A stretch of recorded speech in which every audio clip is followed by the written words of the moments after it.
भगवानलाई स्वागत गर्नलाई देवताको स्वागत गरेर आज हजुर बस्नु भएको छ। कथा नगर्नु है, कथा भएको छ नि।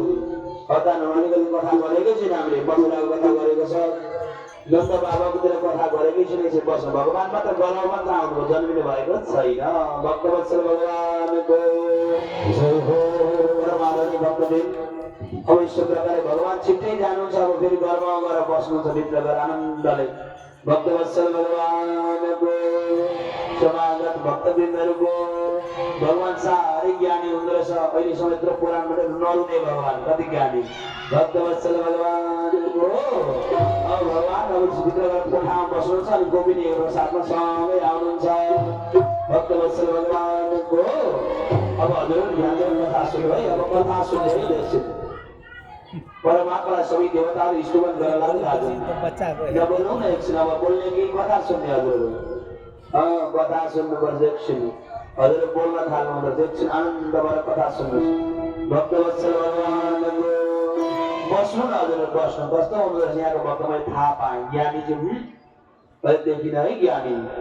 अब म इटरिया पुराण भन्दैछु ज्ञानी हुनु रहेछ यहाँको भक्त भन्छ नि। फेरि पण्डित भनेको नारद हो नि, विचार गर्नु भेदत होला, ज्ञानी हुनु होला। भक्तवत्सल भगवानको जब यस्तो प्रकारले भगवानले विचार गर्नुभयो, घरमा आउनु सबै देवताले स्तुति गर्न लागे। अब भगवानले विचार गर्नु, भाद्र मास आयो, कृष्ण पक्ष आयो, अष्टमी तिथि आयो, बुधबार आयो, रोहिणी नक्षत्र आयो, अभिजित मुहूर्त आयो। भगवानले विचार गर्नुभयो, ठिक रातिको 12 बज्न आँट्यो। भगवानले विचार गर्नुभयो, अरूहरूले पनि विचार गर्छन्। आकाशले विचार गरे राजन अथ सर्वगुणोपेता काल परम शोभन गर्हि वज्र जन्मक्षम साध्यक्ष कालले पनि विचार गरेर परम शोभन भगवानले जन्म लिनु परमात्मा। आज मेघले विचार गरे, ओ मेरो परमात्माले जन्म लिनुहुन्छ। बिस्तारै बिस्तारै पानीहरू पनि बर्सिन लागे।